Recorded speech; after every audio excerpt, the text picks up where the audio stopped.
realized? I may not write on a project every day, but I write something every day.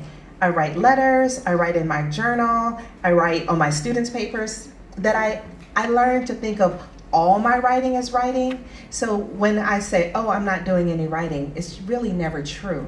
And for me, it was really liberating, or just a certain self-awareness to stop beating myself up, to realize that I am always practicing writing, always. I mean, I think also reading is part of that, right? I feel like anytime I'm reading, and I also review books for the Los Angeles Times regularly, but I feel like whenever I'm reading something, it's also informing my practice as a writer. And this book, for sure, I mean, I underline passages that are just so beautifully written. So I think that reading is part of it as well. Oh yeah, I mean, I've read since I was a little girl. Naomi said she got her library card when she was 5. I'm sure I got my library card when I was 5.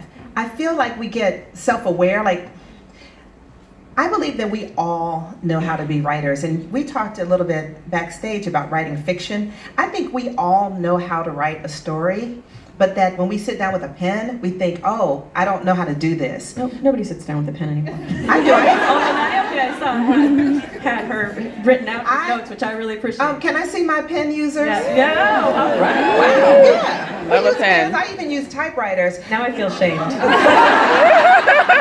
Here's the thing, like, everyone can tell a story. Every Monday morning, you tell a story about what you did this weekend. And you know all the techniques. You know how to use flashback, right? You'll tell a story, say, so then I ran into this guy, and you say, wait, let me back up and tell you what happened. That's a flashback. That's a literary technique. We use them every day. It's just that you don't know that you're using them. I think the key to being a writer is to realize that you already have everything you need. Yes.